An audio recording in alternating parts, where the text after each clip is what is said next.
연대라고 하는 것은 늘 밝음 속에 있는 것이 아니라 오히려 어두운 한켠에서부터 시작되는 것이다.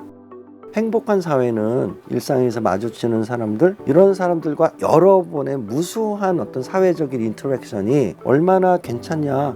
안녕하세요. 연세대학교 심리학과에 있는 서은국 교수라고 합니다. 뜻깊은 자리에 불러주셔서 감사드리고, 연대 마음을 함께하고 이런 큰 주제라고 생각하는데, 저도 행복을 공부하면서 결국은 사람이기 때문에 행복을 제일 크게 좌우하는 거는 사람과의 관계라고 보거든요. 이 주제에 대해서 좀 일조할 수 있는 기회를 주셔서 감사하게 생각합니다. 안녕하세요. 저는 시를 쓰는 박준입니다. 이 삶의 많은 것들을 알게 모르게 예측을 하는데요. 일기의 연사들을 보면서 만약에 내가 이 자리에 설 수 있다면 약 5년 후가 아닐까? 라는 생각을 했는데, 근데 이렇게 가끔 긍정적으로 예측이 빗나갈 때도 있는데요. 그냥 무슨 얘기냐면 영광스럽게 생각합니다. 사람이 중요하다, 이거는 저희 어머니도 알고 다 알아요. 뭘 모르냐면 왜 사람이 그토록 중요한가에 대해서는 진화 심리학적인 이런 연구들이 진행이 되면서 과학적 설명에 해당되는 퍼즐들이 딱딱딱딱 맞아지고 있어요. 모든 사람은 예외 없이 사람과의 관계의 어떤 질, 이것이 어떤 정신건강이나 사회적인 어떤 분위기, 그 사회의 행복, 이것과도 직결되어 있는데 왜 그게 그토록 중요한지에 대한 최근의 연구와 사례 같은 것들을 좀 말씀드리고 싶어요. 독자분들을 자주 가까이 뵙게 되는데요. 많은 분들이 시가 좀 어렵다, 난해하다라고 얘기를 합니다. 근데 물론 난해하다라는 말은 시의 경우에서 단점이 되는 것은 아니고요. 이 난해함 앞에서 내가 어떤 표정을 지어야 할까? 이 난해한 것들을 마주보는 일의 효용은 뭘까? 이해가 가지 않는 세상에서 이해가 가지 않는 사람들과 살아가잖아요. 내가 이해하지 못하는 대상 앞에서 어떤 표정과 어떤 마음의 태도를 가지면 좋을까? 이것들을 함께 얘기해 볼 생각입니다. 되게 극단적으로 내가 지구에 혼자 있을 때 뭐 할까 좀 생각을 해보면 우리가 추구하는 게 다 의미가 없어요.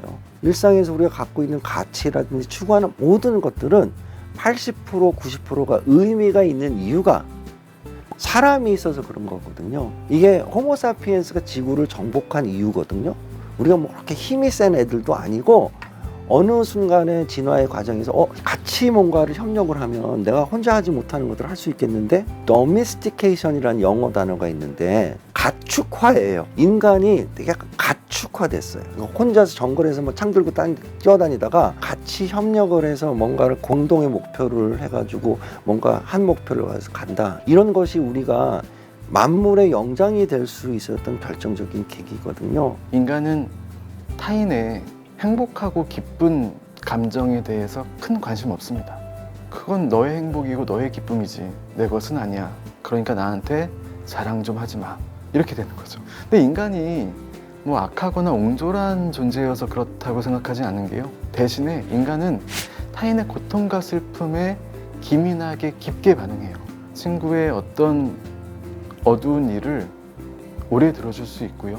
또 듣다 보면 마치 이것이 나의 이야기인 것 같아서 같이 분노하고 같이 슬퍼하기도 하고, 그래서 연대라고 하는 것은 늘 밝음 속에 있는 것이 아니라 오히려 어두운 한켠에서부터 시작되는 것이다, 이렇게 생각합니다. 우린 너무 사람과의 관계를 협소한 친한 가족 이런 단위에 초점을 두고 살고 있거든요. 그것 자체가 나쁘다고 얘기할 수는 없지만 최근 연구들을 보면 행복한 사회는 가족에게만 끔찍하게 노는 사회가 아니에요.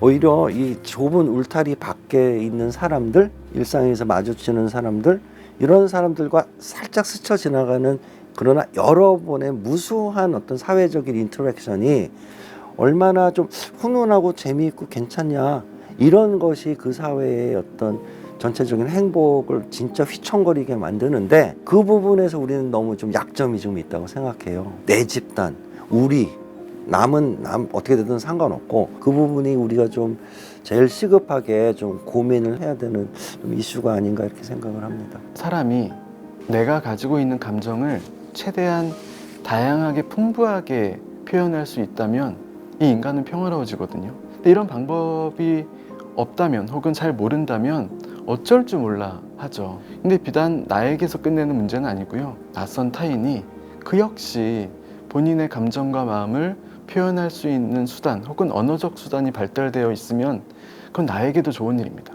설사 우리가 어두운 골목길에서 어깨를 부딪혔다 하더라도 상대가 비유를 즐겨 쓰는 사람이면 제 견갑골이 울고 있어요 라고 얘기할 거 아니겠습니까? 근데 이러면 세상이 평화로워지는 거죠. 그러니까 나의 마음을 타인과 공유하고 타인의 마음을 나도 그것을 잘 입력하고 공통의 미감, 공통의 감각을 가지고 있을 때 더 잘 통하겠죠. 문학과 사유가 깊어지는 시간, 클럽 창비. 이기 연결되는 마음을 위하여.